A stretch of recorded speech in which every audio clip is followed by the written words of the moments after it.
There is a version of the Second World War that most people carry with them. It has clear sides, it has a moral direction. It moves from a recognizable darkness towards something that, by 1945, could be called, however uneasily, a kind of reckoning. In that version, the war is a story about human beings at their worst, being defeated by human beings at something approaching their best. It is a story that nations built carefully, maintained deliberately, and have been living inside of ever since. That story is not false, but it is incomplete in ways that matter. What was left out was not small. It was not a footnote or an aberration or the kind of detail that changes nothing fundamental when you know it. What was left out was the actual texture of the war as it functioned, day after day, year after year, inside the offices and the command posts and the administrative buildings and the military bureaucracies that made it run. The war did not run on courage. It ran on paper. It ran on supply chains and allocation tables and formal orders processed through established channels. It ran on the human capacity to follow an instruction without fully reckoning with what the instruction was for. And that capacity, as the war demonstrated across every theater, every nation and every year of its duration, is not exceptional. It is, as the historical record shows with quiet persistence, very nearly universal. The first thing to understand is how the war was managed at the level of information. Every major power that participated in the Second World War operated a formal censorship apparatus. This was not a secret, and it was not presented as one. Governments told their populations openly that military information would be controlled for the duration of the war. What they did not say, and what the populations of those countries were not in a position to verify, was that the censorship extended well beyond military secrets. It extended to the photographic record. It extended to the personal correspondence of soldiers. It extended to the accounts filed by journalists embedded with military units. Every photograph of American dead published in the United States during the first years of the war required explicit authorization from the War Department. For almost 2 years after Pearl Harbor, not a single photograph of a dead American soldier was permitted to appear in American newspapers or magazines. The public was seeing the war through an image that had been checked, approved, and released. The Office of War Information, established by executive order in June of 1942, coordinated the American government's management of war-related information. Its mandate included overseeing what was shown to the public and what was not. When the policy was eventually relaxed in September of 1943, allowing some photographs of American dead to be published, the decision was deliberate and strategic. The War Department had concluded that the American public had grown too comfortable, that recruitment and bond purchases were suffering because people did not feel the urgency of the war in their bodies. The photograph of 3 American soldiers dead on the beach at Buna, published in Life magazine in September of 1943, was released because it was calculated to produce a specific psychological effect in a population that needed to be more afraid. The dead soldiers were shown face down. Their faces were not visible. This was not an accident. Every other major power operated equivalent systems. Britain had the Ministry of Information. Germany had the Reich Ministry of Public Enlightenment and Propaganda under Goebbels, which controlled not just news, but film, music, literature, and visual art. The Soviet Union's information apparatus was total, in the sense that no independent information source existed to compete with it. Japan's Military Information Bureau controlled the domestic media environment with equal completeness. Each of these systems operated on the same underlying principle, which is that a population's willingness to endure the costs of war is a resource that can be managed, and that managing it requires controlling what the population knows and, just as importantly, what it feels. This is not a cynical observation. It is a description of how wars are administered. It means that the historical record of the Second World War, as it was understood by the populations living through it, was a managed record. It means that the moral clarity that people in Allied countries felt about the war, the sense that they were unambiguously on the right side of an unambiguous struggle, was partly a product of information that had been selected for them. That clarity was not entirely manufactured. Germany's conduct in occupied Europe was genuinely monstrous, and the Allied cause was genuinely preferable to the alternative. But the clarity was tidier than the reality it described, and the tidiness was not accidental. The war in Europe began, in the formal sense, on the 1st of September 1939, when German forces crossed into Poland. What is less commonly part of the story as it is usually told is what happened on the 17th of that same month, when Soviet forces crossed into Poland from the east. The Soviet Union and Germany had signed a non-aggression pact in August of 1939. The pact contained a secret protocol that divided Eastern Europe into German and Soviet spheres of influence. Poland was to be divided between them. This was not publicly known at the time, though it was suspected by various governments. The Soviet invasion of Poland was therefore, from the Polish perspective, a second front in a war that had been coordinated at the highest level between the two powers that had agreed to destroy their country. The Soviet occupation of eastern Poland was characterized by mass arrests, deportations, and the systematic removal of the Polish administrative, military, and intellectual class. Soviet security forces conducted operations across occupied Polish territory that resulted in the arrest of hundreds of thousands of Polish citizens. Many of them were sent to labor camps in Siberia and elsewhere in the Soviet Union, where a significant proportion of them died. In the spring of 1940, Soviet security forces executed approximately 22,000 Polish military officers, police, and members of the intelligentsia. They were shot, most of them with a single bullet to the back of the head, in forests at Katyn, Kalinin, and Kharkiv. The operation was authorized at the highest level of the Soviet government, including by Stalin's personal signature on the execution orders. The orders, like all such orders in the Soviet system, were filed. They moved through the appropriate channels. They were processed. The bodies were discovered in 1943 by German forces, who immediately recognized the propaganda value of the find and announced it internationally. The Soviet government denied responsibility and claimed the Germans had committed the massacre. The British and American governments, who were by that point allied with the Soviet Union and entirely dependent on Soviet military participation for any hope of defeating Germany, accepted the Soviet denial, or at least declined to press the matter. When the Polish government in exile, headquartered in London, requested an independent investigation, Stalin broke diplomatic relations with the Polish government as a direct response. The British government, facing the choice between supporting its Polish ally and maintaining its relationship with the Soviet Union, chose the Soviet relationship. The matter was dropped. At the Nuremberg trials that followed the war, Soviet prosecutors attempted to charge German defendants with responsibility for the Katyn massacre. The evidence was insufficient to support the charge because the massacre had been committed by the Soviets. The charge was quietly withdrawn from the indictment. Soviet judges continued to sit on the tribunal that was prosecuting German defendants for war crimes, while the Soviet government was, at that moment, successfully concealing its own. The Soviet Union did not acknowledge responsibility for Katyn until 1990. The Russian government released additional documentation confirming the full scope of Soviet responsibility in 1992. The men who died at Katyn were processed through a bureaucratic system before they were shot. Their files were reviewed. Their fates were determined by a commission. The commission's decisions were recorded. This is what mass killing looks like when it is organized by a state that has functioning administrative infrastructure. It does not look like chaos. It looks like paperwork. Before the war reached its full industrial scale, before the camps and the killing fields and the systematic operations that define the Holocaust in historical memory, the foundational mechanisms of persecution were legal.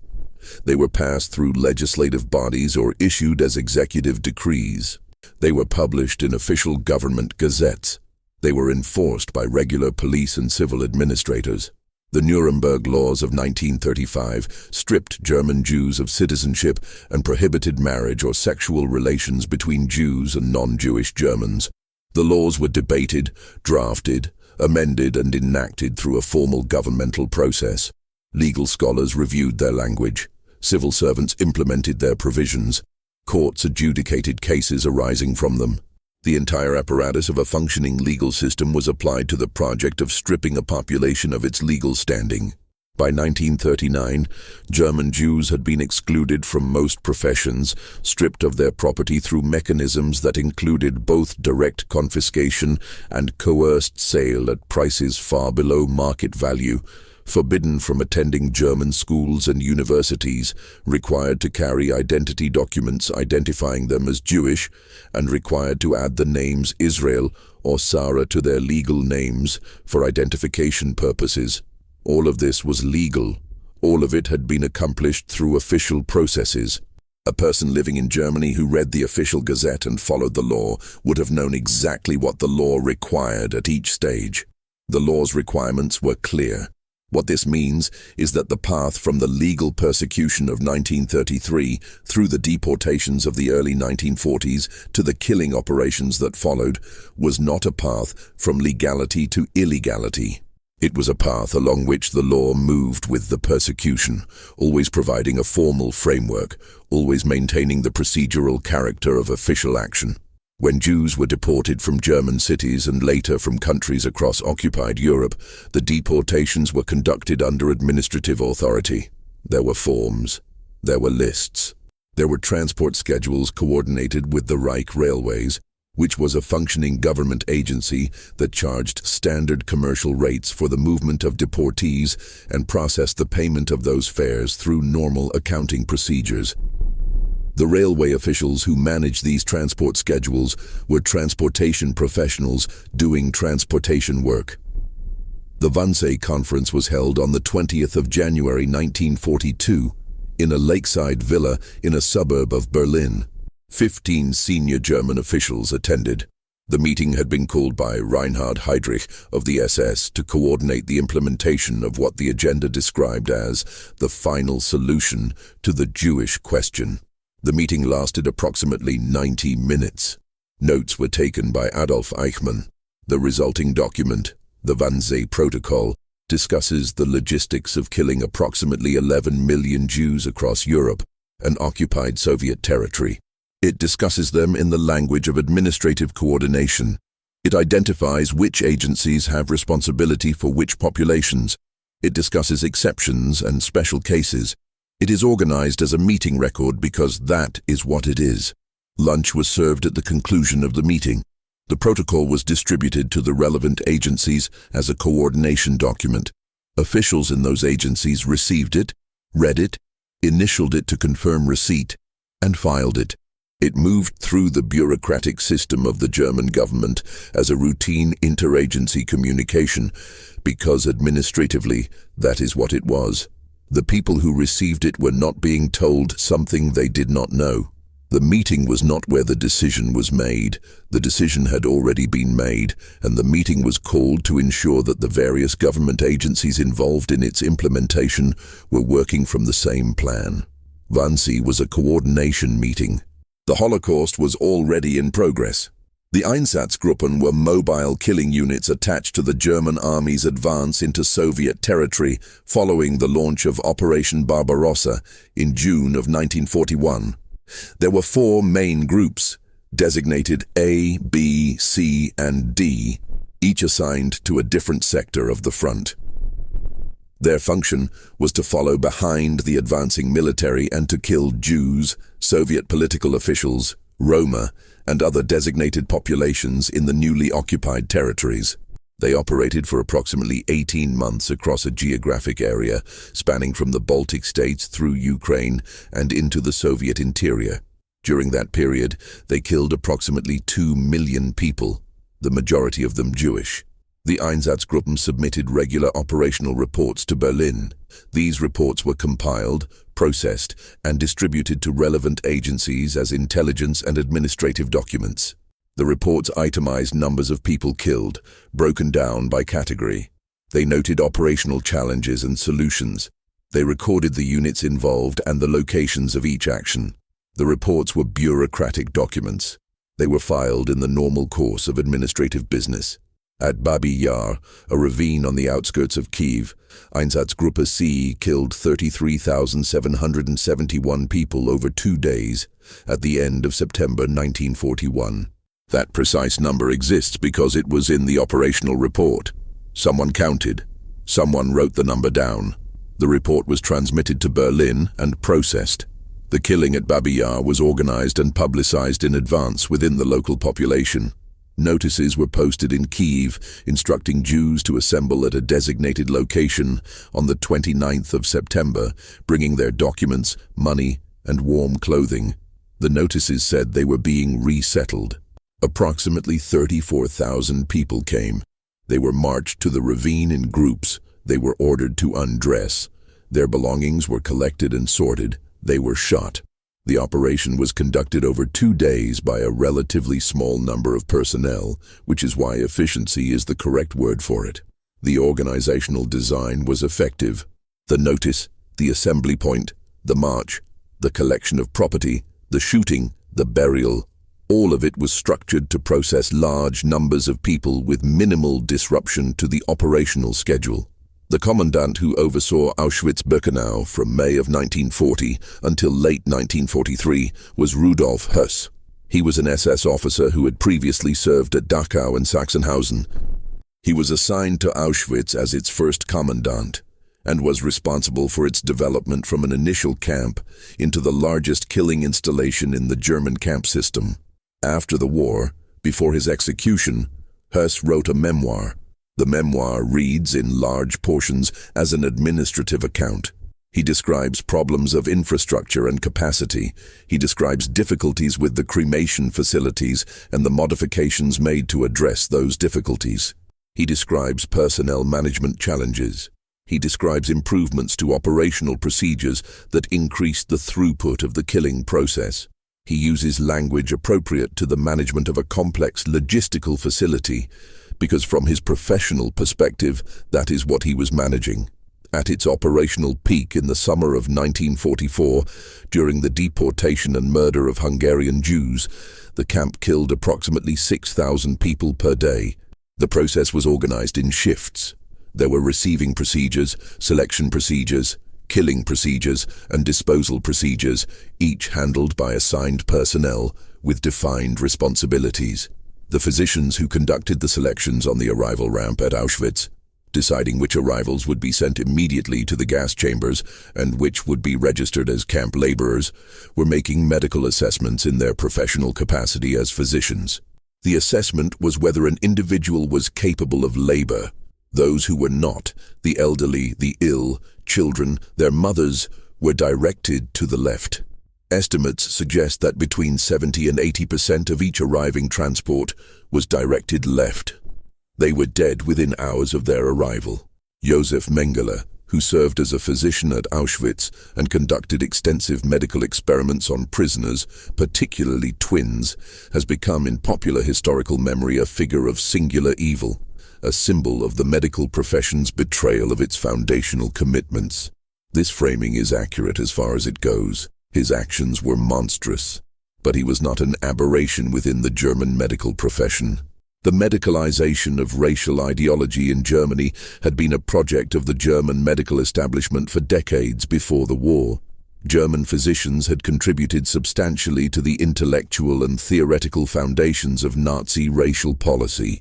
German medical institutions had endorsed and participated in the forced sterilization programs of the 1930s, which sterilized approximately 400,000 Germans designated as hereditarily unfit. The German medical establishment had, over the course of a decade, moved steadily toward the position that certain categories of human life were of lesser or no value. Mengele operated within an institutional and professional culture that had prepared the ground for what he did.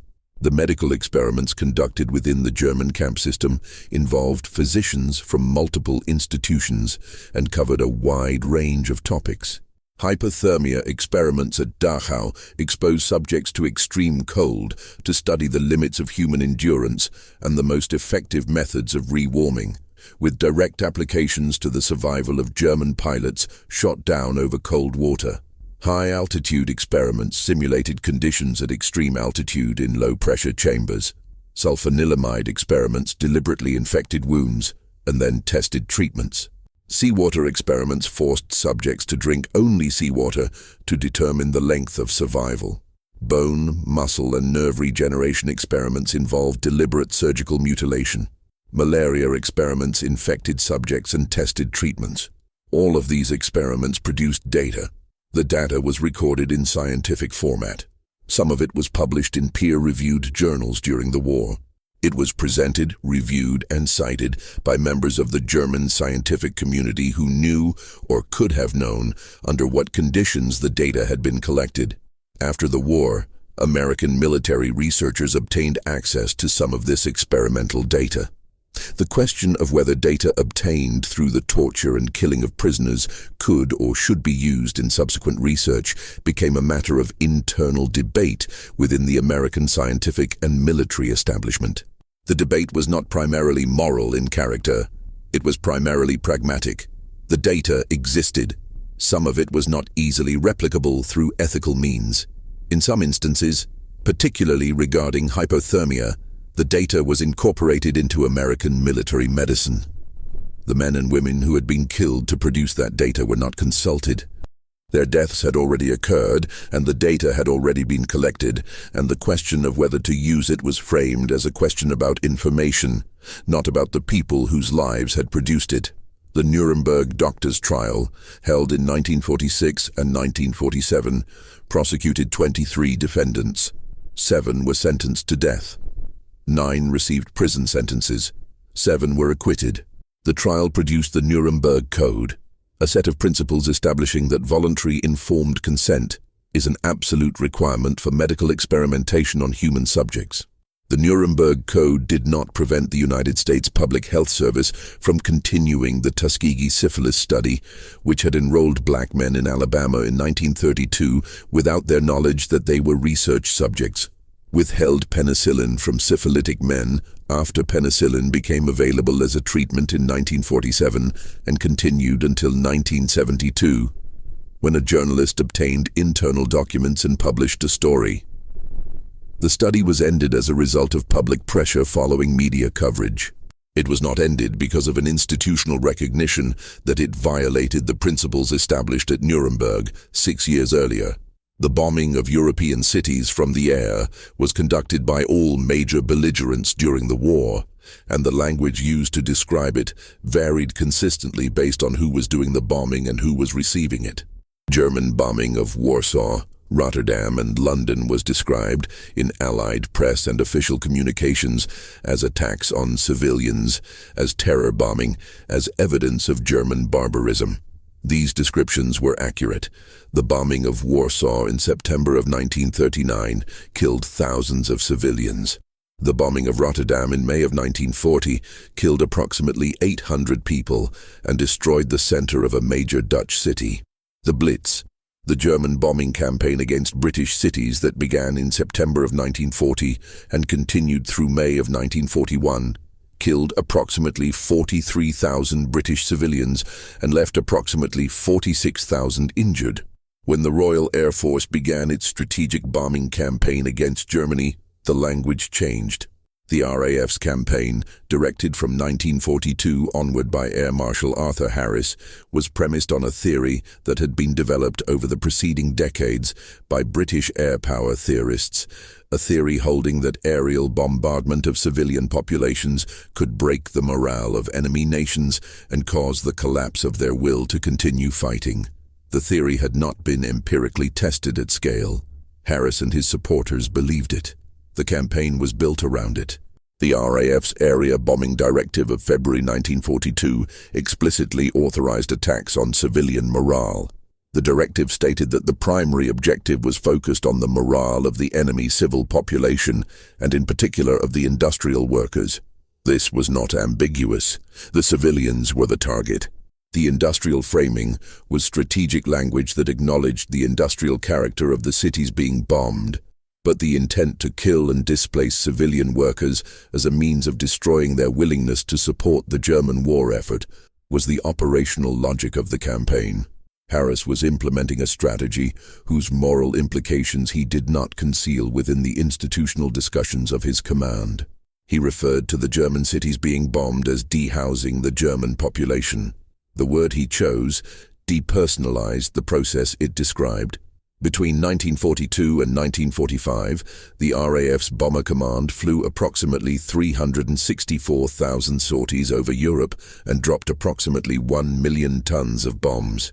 The United States Army Air Forces flew comparable numbers. German civilian casualties from Allied aerial bombardment are estimated between 300,000 and 500,000 dead. Approximately 7.5 million Germans were left homeless. 60% of Germany's 60 largest cities were substantially destroyed. Hamburg was firebombed in late July and early August of 1943 in a series of raids that killed approximately 37,000 civilians and created a firestorm, a self-sustaining atmospheric phenomenon in which the burning city generated its own wind system that drove the fire at temperatures of 800 degrees Celsius across an area of approximately 22 square kilometers. People in bomb shelters were killed by carbon monoxide and heat. People in the streets were killed by fire and collapsing buildings. Dresden was bombed over 2 nights in February of 1945 by the RAF and by day by the USAAF. The bombing killed between 22,000 and 25,000 people, according to the most rigorously conducted post-war German investigation. The city was a transportation hub with military significance. It also contained one of the most intact historic urban centers in Germany. The bombing occurred approximately 10 weeks before the German surrender. Harris recommended it. Churchill approved it. The specific military justification offered at the time included disrupting German troop movements and supplies, which was accurate as far as it went. Churchill, in March of 1945, wrote a memo questioning whether the bombing campaign had become focused on creating terror and destruction for its own sake, rather than on legitimate military objectives. The memo was returned to him with a suggestion that its language was too direct and would be uncomfortable for RAF Bomber Command, which had conducted the campaign under Churchill's authorization. Churchill revised the memo. The revised version was softer. The campaign had already been conducted. The question in the memo was not going to change what had happened. The Pacific bombing campaign against Japan was larger in scale and more concentrated in time than the European bombing campaign, and its civilian casualties were proportionally far greater. By early 1945, the American air campaign under General Curtis LeMay had shifted from high-altitude precision bombing to low-altitude incendiary bombing of Japanese cities, a shift driven by the failure of precision bombing to achieve adequate results and by the vulnerability of Japanese urban construction, which was predominantly wood and paper, to incendiary attack. The firebombing of Tokyo on the night of the 9th and 10th of March 1945 killed approximately 80,000 to 100,000 people in a single night. It destroyed approximately 40 square kilometers of the city, 100,000 people in one night. LeMay's assessment of the campaign was operational. He noted the burn rate of Japanese cities and the efficiency of low-altitude incendiary attacks and continued the campaign. By the time the atomic bombs were used in August, 67 Japanese cities had already been firebombed. The total death toll from conventional incendiary bombing of Japanese cities exceeded the combined death toll of the 2 atomic bombs. LeMay said in post-war interviews and writings that if the United States had lost the war, he expected to be tried as a war criminal for the bombing campaign. He said this matter-of-factly. He was describing the logical consequence of the standards being applied to the defeated nation's conduct, applied without exception to the victorious nation's conduct.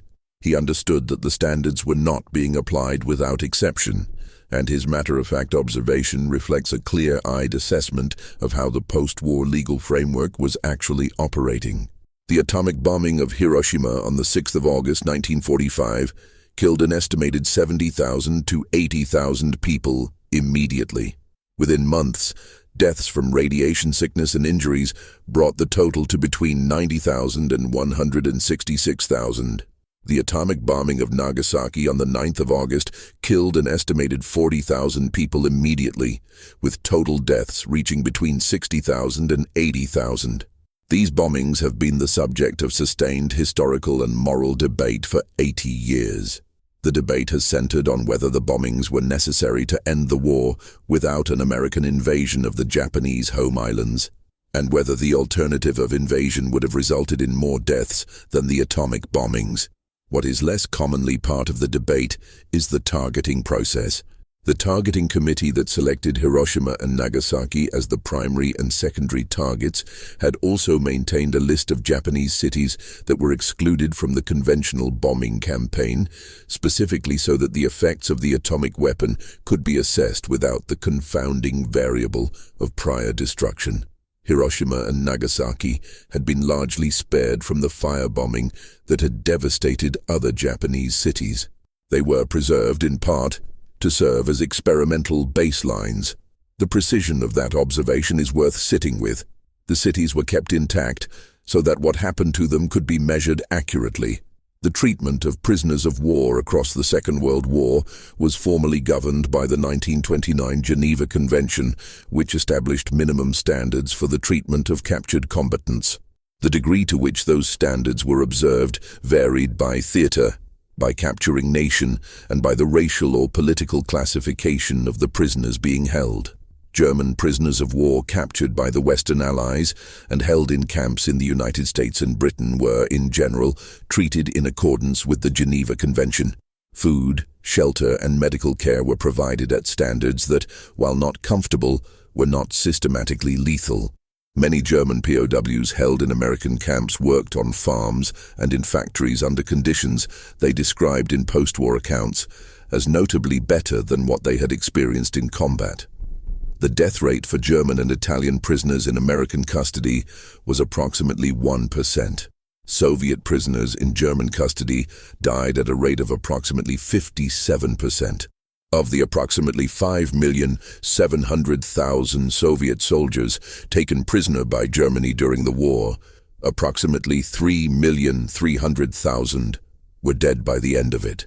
This was not the result of inadequate supply capacity or the fog of war. It was the result of deliberate policy. The German military command had determined, before the invasion of the Soviet Union, that Soviet prisoners were not entitled to the protections of the Geneva Convention. Germany had signed the convention. The Soviet Union had not. The German decision to treat Soviet prisoners outside the framework of the convention was therefore legally framed as permissible, because it was not legally required to extend convention protections to a state that had not ratified it. The Commissar Order, issued by the German Military High Command before Operation Barbarossa, directed the immediate execution of captured Soviet political officers. This was an order issued by the Wehrmacht High Command to the Wehrmacht, the regular German military. It was not an order issued by the SS or the Einsatzgruppen. The implementing of the Commissar Order was a function of the regular German army, carried out by regular soldiers and officers in the standard chain of command.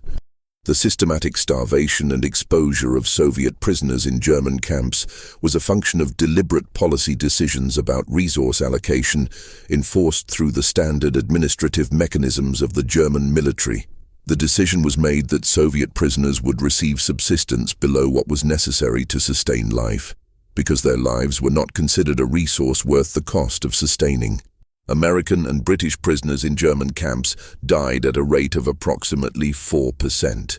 The disparity between 4% and 57% is not a matter of degree. It is a categorical difference. It reflects the explicit racial and ideological hierarchy that governed German treatment of enemy prisoners. It was documented in German military regulations. It was implemented through official channels. It was a policy. Japanese prisoners of war captured by the United States and Britain were formally entitled to Geneva Convention protections. American and British statements committed to applying convention standards to Japanese prisoners. In practice, the treatment of Japanese prisoners varied considerably, and in some theaters, the willingness of Allied soldiers to take Japanese prisoners was limited.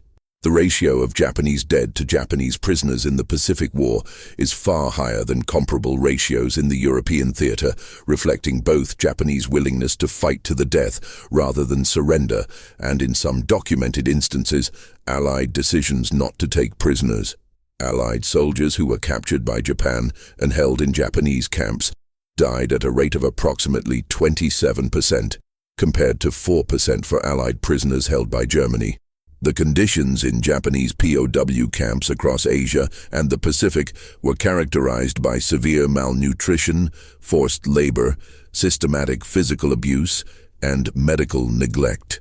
The Bataan Death March in April of 1942 forced approximately 76,000 American and Filipino prisoners to march approximately 80 miles through tropical heat without adequate food or water, under the supervision of Japanese guards who were authorized to kill those who could not keep pace. Estimates of deaths during the march and in the immediate period following range from 5,000 to 18,000. The march was documented by survivors. The Japanese officers responsible were prosecuted after the war. What the Bataan Death March and the broader Japanese treatment of prisoners reflects is a military culture that had its own framework for understanding the status of captured combatants, a framework in which surrender was considered shameful, and in which those who had surrendered had, in effect, forfeited their claim to respectful treatment. This framework did not come from nowhere. It was the product of a military culture that had developed over decades within a specific institutional and social context. Understanding it as a framework does not excuse the conduct it produced. It explains how the conduct became systematic rather than episodic, how it was replicated across different camps and different theaters, how it was consistent enough to be called a policy even when it was not always explicitly stated as one. The soldiers who returned from combat to the United States, Britain, Australia, and other allied nations returned with experiences that the official narrative of the war was not designed to accommodate. The narrative required heroism. It required sacrifice that was purposeful and proportionate. It required a clear moral distinction between what the Allied soldiers had done and what their enemies had done. What many of the returning men carried was something considerably more complicated. Combat stress reactions had been documented and studied by military psychiatrists throughout the war. The condition was called battle fatigue in the American military and combat exhaustion in others. Military psychiatrists knew by the middle of the war that a significant percentage of combat soldiers would experience psychological breakdowns following sustained exposure to combat, and that the risk increased with the length and intensity of combat exposure. They knew that the effects were not limited to the period of combat, that men who appeared to have recovered would later experience symptoms. They knew that the stigma attached to psychological breakdown was itself a barrier to treatment, because soldiers were reluctant to report symptoms that would be interpreted as weakness or cowardice. The treatment protocols developed during the war were designed primarily to return soldiers to combat as quickly as possible, not to address the longer-term psychological consequences of what they had experienced. The three-echelon treatment system developed by the American military involved keeping psychiatric casualties close to the front and returning them to their units after brief treatment, on the theory that removing them from the combat environment would reinforce the sense that the psychological symptoms were debilitating and would make it harder to return them to fighting. This was a rational military policy. It was designed to manage a resource, which was the manpower of the combat force, and the resource management imperative drove the treatment approach. After the war, the men who came back did not, in most cases, talk about what they had done and seen. There were reasons for this that went beyond individual psychology. The culture of the post-war era did not have language for what we would now call post-traumatic stress disorder. The Veterans Administration was not equipped to address psychological needs at the scale they existed. The men themselves had been formed in a culture that associated masculinity with stoicism and regarded the expression of psychological distress as a form of weakness that reflected poorly on one's character. And there was something else, something more specific, which is that the experience of combat, of killing, of witnessing mass death, of participating in actions that one could not fully reconcile with one's pre-war identity, does not translate easily into language that can be shared with people who were not there. Some of what the returning men were not talking about was the ordinary violence of combat, which was violent enough. Some of it was something else. The war had not been conducted exclusively according to the rules of war that the Geneva Convention and related agreements established. This was not a marginal reality. It was pervasive. It was documented in military records, in private letters that evaded censorship, in post-war testimonies, and in the accounts of journalists who wrote about it decades after the fact. The shooting of enemy prisoners was common enough in all theaters that it was the subject of explicit military orders prohibiting it, which presupposes that it was occurring in sufficient volume to require such orders. American soldiers in the Pacific were advised by a military booklet distributed in 1945 that shooting prisoners was against the rules, which indicates that the practice was understood to be happening. The reasons varied. In some instances, prisoners were shot during the confusion of combat when it was not practical to guard them. In some instances, prisoners were shot as reprisal for the killing of American soldiers. In some instances, the psychological state of soldiers who had been in sustained combat had moved them to a place where the distinction between a surrendering enemy and a combatant had collapsed. The collecting of body parts from Japanese dead, particularly ears and teeth and fingers, was documented by American journalists in the Pacific and was known to the American military command during the war. Life magazine published a photograph in May of 1944 showing a young American woman looking at a Japanese skull sent to her by her boyfriend serving in the Pacific. The photograph passed through military censorship. The skull was described in the accompanying text as a souvenir. The military's response to this practice was inconsistent. Some commands issued orders prohibiting it. Others did not address it. The practice reflects something about the dehumanization of the Japanese enemy in American military culture during the Pacific War, a dehumanization that was expressed in official materials as well as in individual behavior, in posters, in training films, and in the language used by commanders to describe the enemy. This dehumanization was not identical to what operated within the German military towards Soviet soldiers or what the Japanese military applied to Chinese and Korean populations, but it occupied the same conceptual space. It was the process by which the people being fought become categorically different from the people doing the fighting, and once that categorical distinction is established, it governs what is thinkable. The efficiency of violence against a dehumanized enemy does not require hatred in the individual soldier. It requires only a successful institutional framing that places the enemy outside the category of beings toward whom normal moral considerations apply.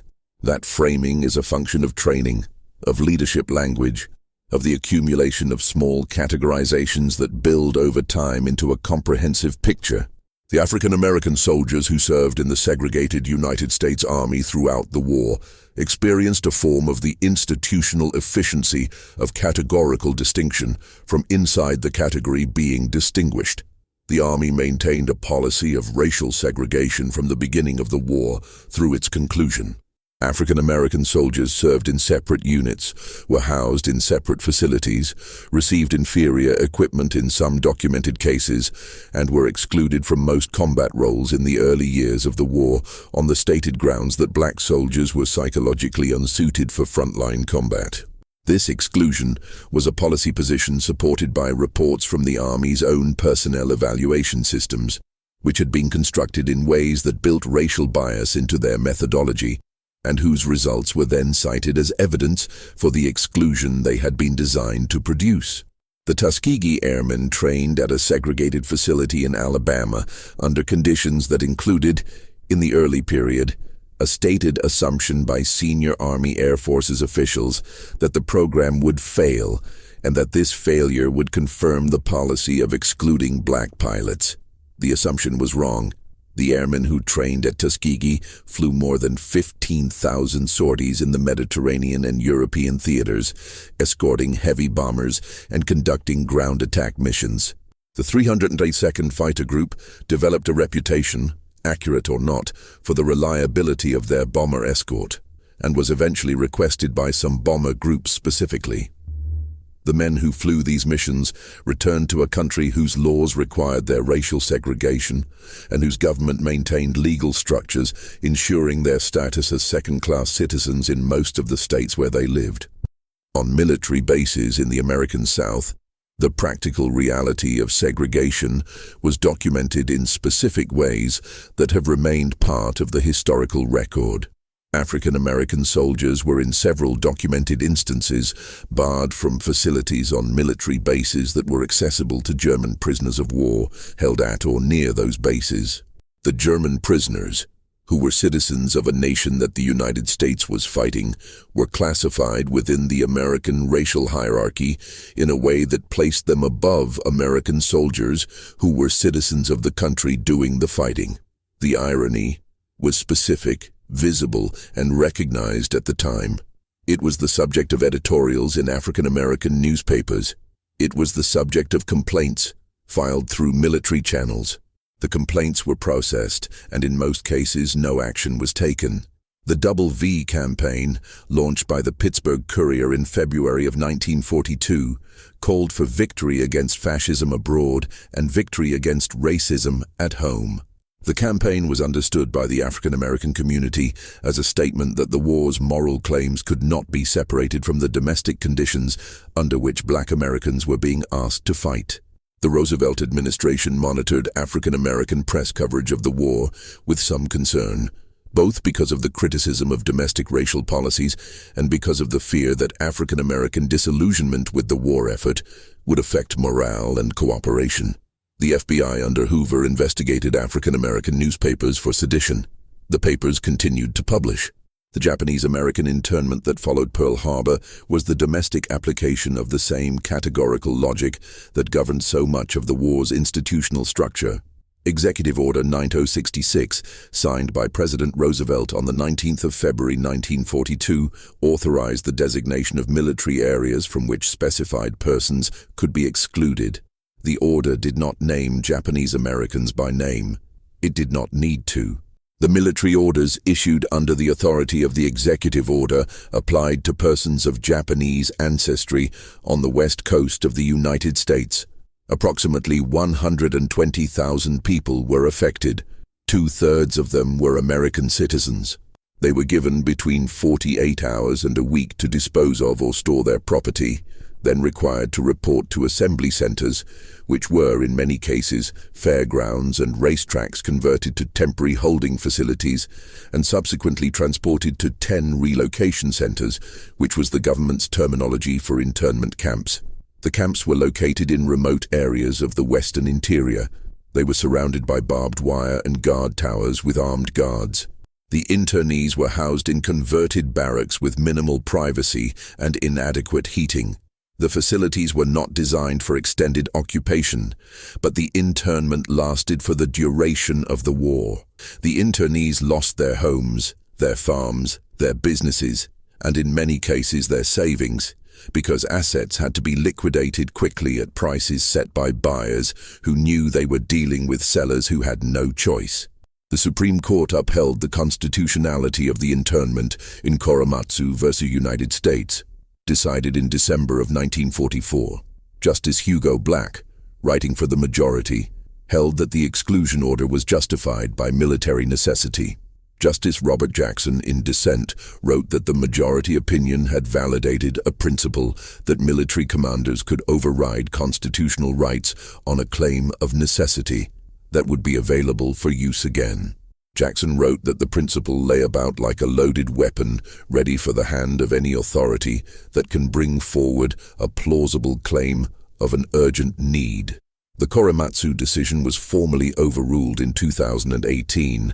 The men of the 442nd Regimental Combat Team were Japanese Americans who enlisted or were drafted into the United States Army while their families were held in the internment camps. They trained and then deployed to the European theater, where they fought primarily in the Italian campaign. The 442nd became the most decorated unit of its size in American military history in terms of decorations relative to personnel and time of service, which reflects the consistent effectiveness of their combat performance and also the unusually high casualty rates they sustained in operations that were consistently among the most demanding assigned to any unit. They rescued a battalion of the 36th Infantry Division, the Lost Battalion, from German encirclement in the forests of the Vosges Mountains in October of 1944, suffering casualties of approximately 800 men to rescue approximately 211. They returned from this and other actions to a country that was simultaneously imprisoning their families. The colonial soldiers who served under British, French, Belgian, and Dutch command during the war represented one of the largest contributions to the Allied war effort and one of the least visible in the post-war historical record of the countries that commanded them. India contributed approximately 2.5 million soldiers to the British military effort, the largest all-volunteer army in history. They fought in North Africa, East Africa, the Middle East, Italy, and throughout the Burma campaign. Australian and New Zealand forces fought across the Pacific and in the Mediterranean. Canadian forces participated in the Dieppe raid in August of 1942, in the Italian campaign, and in northwest Europe following the Normandy landings, suffering casualties proportionally comparable to those of the other Allied armies. West African soldiers, Moroccan goumiers, Algerian tirailleurs, Senegalese tirailleurs, and other colonial infantry formations fought under French command in the Western Desert, in Italy, and eventually in France. The Moroccan goumiers who fought in the Italian campaign in 1943 and 1944 were mountain infantry units of exceptional effectiveness in the difficult terrain of central Italy. Their performance at the Battle of the Rapido River and in the subsequent breakthrough at Monte Cassino was a significant contribution to the Allied advance up the Italian peninsula. What these soldiers returned to was the continuation, and in some cases the intensification of colonial rule. The governments they had fought to defend did not interpret the shared sacrifice of the war as an argument for extending political rights to colonial populations. The opposite argument was sometimes made explicitly, that the loyalty and service of colonial troops demonstrated the success of the imperial relationship and confirmed the appropriateness of its continuation. France, which had lost the war in 1940 and been liberated largely through Allied effort, including the effort of its own colonial soldiers, resumed its colonial administration in Algeria, Morocco, Tunisia, Indochina, and Madagascar, on a basis indistinguishable from the pre-war situation. In May of 1945, in the Algerian town of Sétif, Algerian nationalists organized a demonstration marking the end of the war in Europe. Some demonstrators carried Algerian nationalist flags and banners calling for independence. French gendarmes attempted to seize the banners. Shots were fired. In the violence that followed in Sétif and the surrounding region over several days, Algerian demonstrators and rioters killed approximately 100 European settlers. French authorities and European settler militias responded with reprisals that killed between 1,000 and 8,000 Algerians, with some estimates significantly higher. The reprisals included aerial bombardment of Algerian villages, naval bombardment of coastal areas, and organized militia violence. French officials described the result as order restored.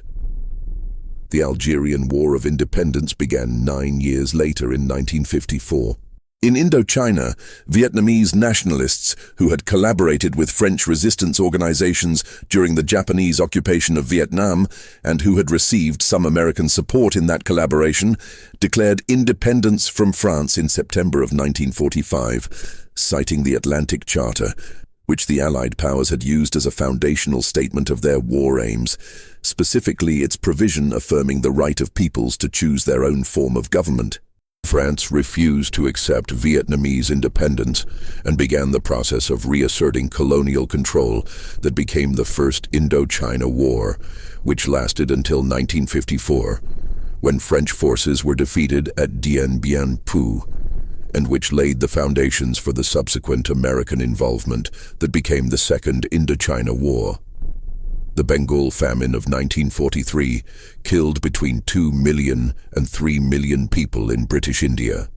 The famine occurred during a period when Bengal was a key military staging area for the Allied campaign against Japan in Burma, when the wartime economy had disrupted food distribution systems, when the price of rice had risen to levels inaccessible to rural laborers, and when requests for emergency food imports to relieve the famine were denied by the British government. Winston Churchill's role in this denial is documented in government records, including communications in which he expressed the view that the Indians had brought the situation on themselves and that supplies were more urgently needed elsewhere in the war effort. The official death toll was not announced during the war. The famine was not widely covered in the British press. It is not a prominent part of the narrative of British wartime experience. The Eastern Front of the European War between Germany and the Soviet Union was in scale and in character different from anything that occurred in Western Europe, and the difference in scale was not marginal. Approximately 27 million Soviet citizens died during the war, the majority of them civilians. The figure includes military dead, approximately 8,700,000, and the civilian dead who died through German military action, through the deliberate starvation of occupied populations, through the destruction of cities and towns, through exposure, through disease, and through the direct killing operations of the SS and the Einsatzgruppen.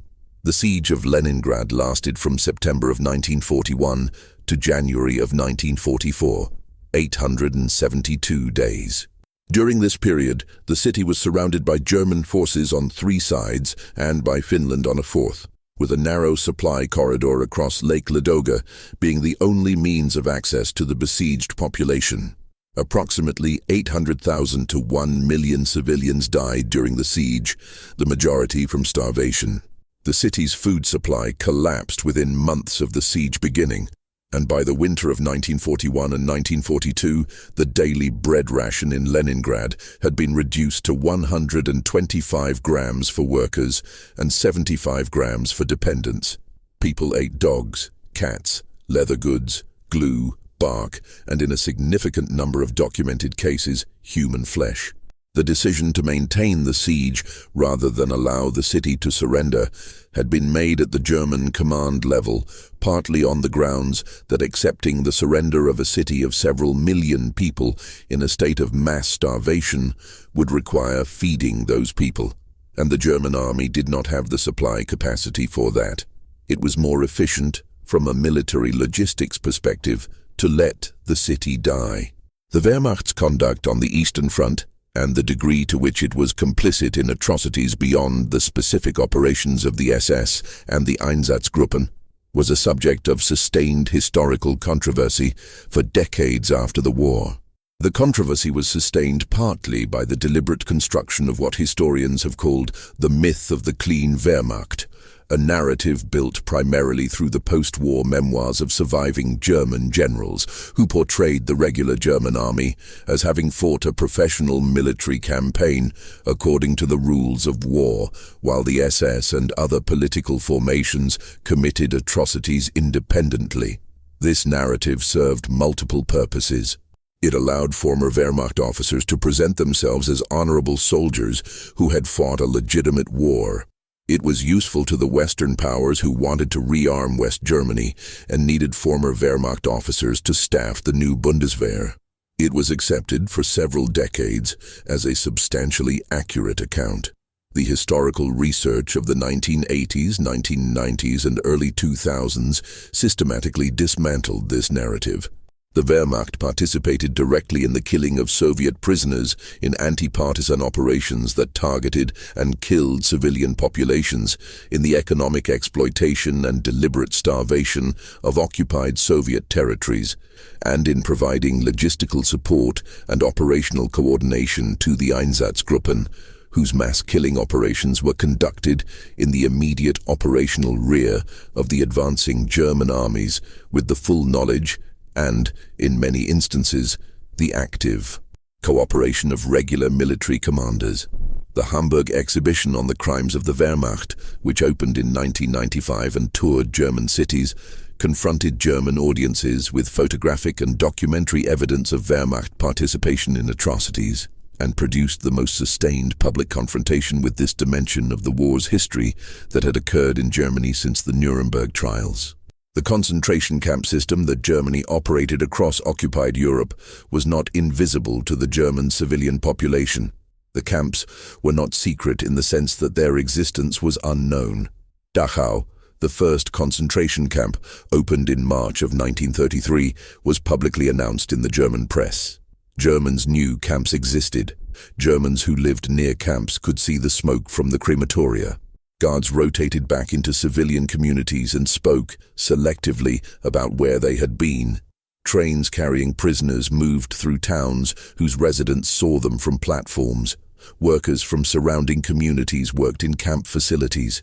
The knowledge that existed within German civilian society about the nature and function of the camps varied considerably in its specificity, and significant portions of the German population likely did not know the precise methods being used within the death camps. But the general direction of what was happening to Jews and other designated populations, the arrests, the deportations, the property confiscations, the absence of those who had been taken, was not hidden from anyone who was looking. What operated within the German civilian population was not primarily ignorance. What operated was a complex of mechanisms that made not knowing possible and convenient. These mechanisms included the deliberate use of bureaucratic language that created distance between an administrative description and its human meaning. The social pressure within communities to conform to the consensus that unacknowledged things were better left unacknowledged.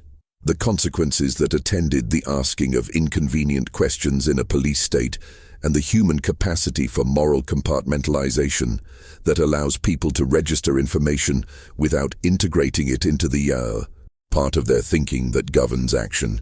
These mechanisms are not unique to Germany. They are not unique to the Nazi period. They are available to human beings in any social context, where the cost of knowing and speaking is higher than the cost of not knowing and not speaking.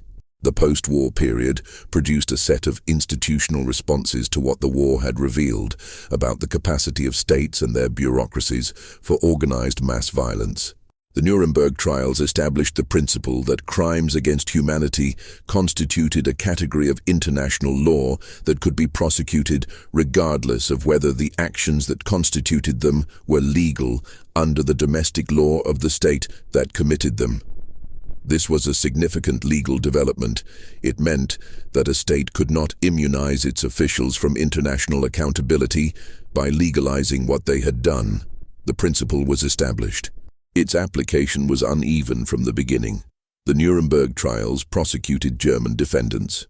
They were conducted by judges from the four Allied powers, one of which, the Soviet Union, was concurrently denying responsibility for the Katyn massacre.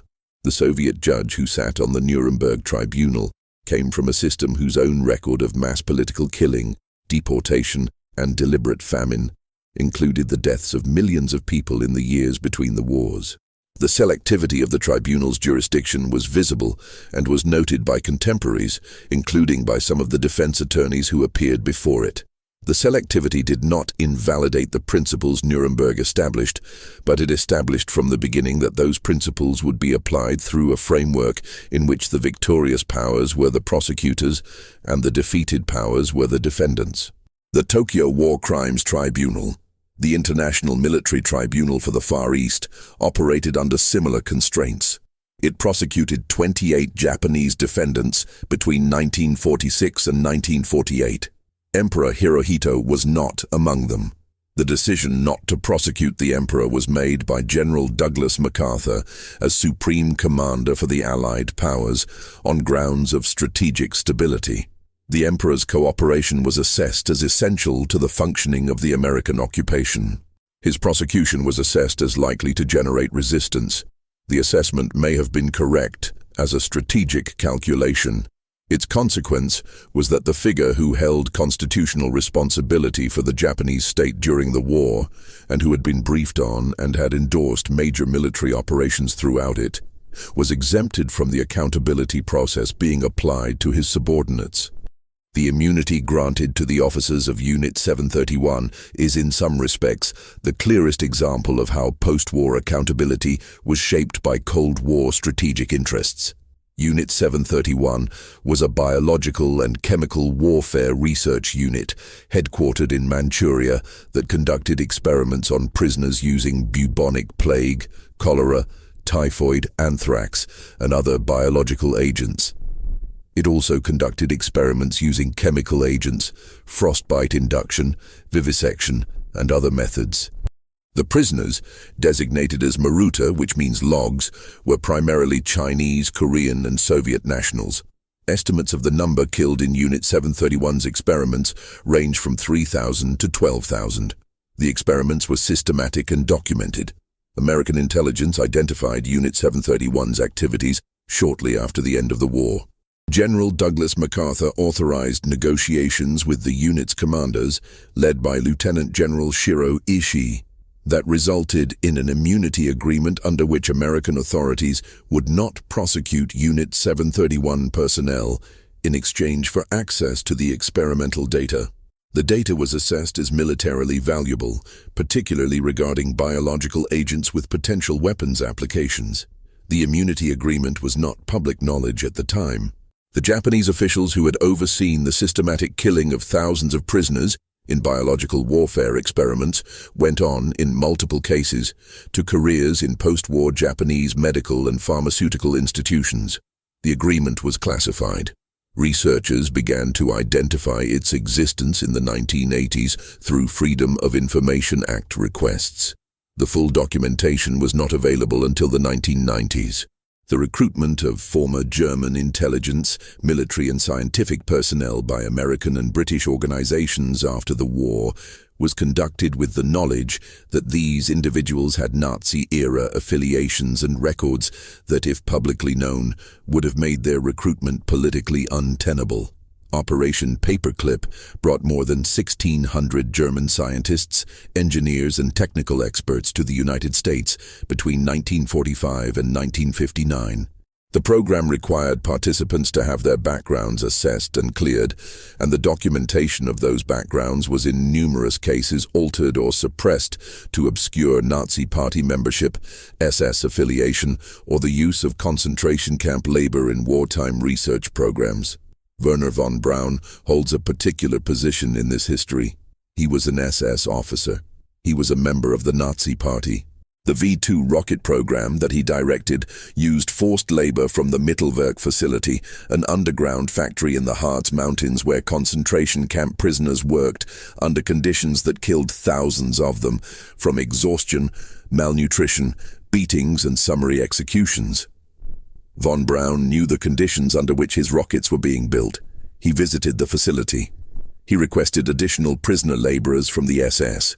After the war, his SS membership was classified by American authorities as a matter to be held at the highest secrecy level.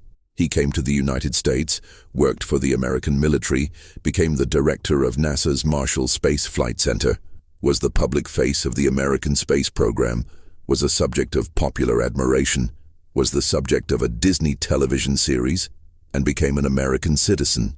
He died in 1977. His SS membership and his relationship to the Mittelwerk forced labor program were not part of his public identity during his lifetime. The Reinhard Gehlen organization was built on the intelligence networks that Gehlen had developed as head of Wehrmacht intelligence for the Eastern Front. Those networks had been developed in the context of the Wehrmacht's operations in the Soviet Union, which included the participation of Gehlen's personnel in the processing of intelligence derived from the interrogation and treatment of Soviet prisoners, many of whom did not survive the interrogation. When Gehlen surrendered to American forces in 1945, he brought with him the records and contact networks he had built, and he offered them to the Americans as the foundation of a new intelligence service oriented against the Soviet Union. The Americans accepted the offer. The Gehlen organization operated under American supervision from 1946 and was transferred to West German Authority in 1956, forming the core of the BND, the West German Foreign Intelligence Service. The personnel Galen brought with him included individuals whose wartime activities included direct participation in operations on the Eastern Front that constituted war crimes by the standards being applied at Nuremberg. The denazification program that the Allied occupation authorities implemented in the Western occupation zones of Germany between 1945 and 1948 processed approximately 13 million cases through a system of questionnaires and tribunals designed to identify and remove from positions of influence individuals who had been significant participants in the Nazi regime. The program sorted the German population into 5 categories, ranging from major offenders to exonerated. The processing of 13 million cases through local German tribunals, supervised by Allied authorities with limited personnel and resources, produced results that were widely regarded, including by the Allied authorities themselves, as inadequate. The most serious cases, the most active participants in the worst aspects of the regime, had often escaped, died, or successfully concealed their records. The tribunal process was dealing primarily with the middle and lower ranges of the category of Nazi involvement, and it was doing so through a system that was overburdened, inconsistent, and subject to manipulation by individuals with social connections in the communities where the tribunals operated. By 1947 and 1948, the emerging framework of the Cold War was changing the calculus of denazification. West Germany was being developed as a key American ally in the confrontation with the Soviet Union. That development required a functioning West German state with effective administrative institutions, economic infrastructure, a police force, and eventually a military. The available personnel to staff these institutions included large numbers of individuals with Nazi-era records. The decision was made repeatedly and at multiple administrative levels to accept the available personnel on the grounds that excluding them would impair the functioning of the new West German state, at a moment when that state's stability and effectiveness were strategically important. Konrad Adenauer, the first Chancellor of the Federal Republic of Germany, appointed Theodor Oberländer, a former Nazi official, to his cabinet.